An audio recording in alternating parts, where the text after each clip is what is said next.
అనేది సహేతుకంగా ఉంటుంది సాయి గారు. యాజ్ ఆఫ్ నౌ అలాంటిది ఏమీ లేదు. ఇమీడియట్ గా ఇవాళ రేపు అలాంటిది ఏదో ఉంటుందని కూడా నాకు అనిపించడం లేదు. రైట్. వెంకటరెడ్డి గారు ఏమంటారు? సాయి గారు, ముందుగా మీకు ప్యానల్లో ఉన్న అందరికీ, అట్లానే జర్నలిస్ట్ సాయి యూట్యూబ్ ప్రేక్షకులందరికీ నమస్కారాలు. సార్, మొన్న మీ డిబేట్ అనే ఫిబ్రవరి 5వ తారీఖున ఆంధ్రజ్యోతి పత్రికలో ఒక వార్త వచ్చిన తర్వాత డిబేట్ జరిగింది సార్. ఆ వార్తలో ఆ ఫిబ్రవరి 4వ తారీఖు చంద్రబాబు నాయుడు గారు, పవన్ కళ్యాణ్ గారు ఇద్దరు కలిశారు. కలిసిన తెల్లారి 5వ తారీఖు ఆంధ్రజ్యోతిలో పవన్ కళ్యాణ్ గారు 32 సీట్లు అడిగారు. 32 సీట్లు అడిగితే 20 సీట్ల మీద ఆల్రెడీ ఏకాభిప్రాయం వచ్చేసింది. ఇంకొక 5 ఇచ్చేటటువంటి అవకాశం ఉంది. ఆయన మాత్రం 27 అన్నా ఇమ్మని అడుగుతున్నారు అనేది ఒక వార్త సారాంశం. యాస్టీజ్ అదే జరిగింది. ఎందుకంటే ఇప్పుడు తెలుగుదేశం కరపత్రికగా ఉన్నటువంటి ఆంధ్రజ్యోతి ఏదైతే చెప్పిందో దాంట్లో 25 వరకు ఇచ్చే అవకాశం ఉందన్నారు. మరి 25 ఫిగర్ ఎందుకు వద్దు అనుకున్నారు. 24కి పరిమితమైంది. 24 సీట్లకి నిన్న ఆల్రెడీ 24 మేము పోటీ చేస్తున్నామని చెప్పి అనౌన్స్ చేయడం జరిగింది. అలానే 3 పార్లమెంట్లు. అంటే వైఎస్ఆర్ కాంగ్రెస్ పార్టీ పోయినసారి 24 సీట్లు ఓడిపోయింది అవుట్ ఆఫ్ 175. ఆ 24 సీట్లకి జనసేన పరిమితం అయింది.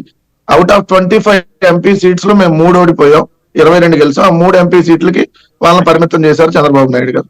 అంటే 200 సీట్లలో కేవలం 27 సీట్లు పోటీ చేయబోతా ఉంది జనసేన అనేది క్లియర్. నిన్న ఒక వార్త వచ్చింది ఆంధ్రజ్యోతిలోనే, బీజేపీకి పరిమితమే. అది 5వ తారీఖు, నిన్న 25వ తారీఖు వచ్చిన వార్త. అంటే 20 రోజుల గ్యాప్ లో వీళ్ళ పొత్తులు తెలుగుదేశం జనసేన అభ్యర్థులు ప్రకటించిన తెల్లారి పత్రికలో వచ్చినటువంటిది 4 అసెంబ్లీ 4 లోక్సభ సీట్లు. దాంట్లో రాసిన మ్యాటర్లో కూడా చాలా ఉంది సార్. టీడీపీ జనసేన కూటమితో చేతులు కలిపేందుకు బీజేపీ సిద్ధంగా ఉంది కాబట్టి బీజేపీకి పొత్తులో భాగంగా తెలుగుదేశం ఇవ్వబోతున్నటువంటి సీట్లని. దాంట్లో 4 అసెంబ్లీల్లో 3 అసెంబ్లీ సీట్ల పేర్లు కూడా రాశారు. విశాఖ ఉత్తరం, కైకలూరు, ధర్మవరం. ఎంపీ సీట్లు అయితే వాళ్ళు అరకు లోక్సభ, నరసాపురం లోక్సభ, రాజమండ్రి గాని, ఏలూరు గాని ఒకటి, వాటిలో తిరుపతి, ఇవి ఉన్నట్లు ఈ సీట్లు ఇస్తారని చెప్పి ప్రచారం జరుగుతుంది. అక్కడ క్వశ్చన్ మార్క్ కూడా కాదు సార్, ఆశ్చర్యాధికం. బీజేపీకి పరిమితమే 4 అసెంబ్లీ 4 లోక్సభ సీట్లు కింద క్వశ్చన్ మార్క్. సో పెట్టి రాశారు. కానీ నిన్న ఈ వార్త వస్తే బీజేపీ నుంచి ఏ అధికార ప్రతినిధి కానీ, సరే బీజేపీ అధ్యక్షురాలు అయితే ఖండించదేమో, ఆ పత్రికలో వచ్చింది తప్పని ఆమె చెబితే ఆమె కొన్ని లిమిటేషన్స్ ఉంటాయి కాబట్టి. ఎందుకంటే ఒక జాతీయ పార్టీ వాళ్ళు 370 సీట్లు మేము సింగిల్ గా గెలుస్తాం అంటున్నారు.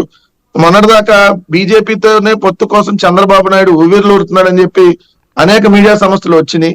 కానీ ఆ తెలుగుదేశం మీడియా సంస్థలు మాత్రం చంద్రబాబు నాయుడు కోసమే వాళ్ళు బతిమలాడుకుంటున్నారు రమ్మని పొత్తులో వచ్చినప్పుడు వాళ్ళు ఖండించాల.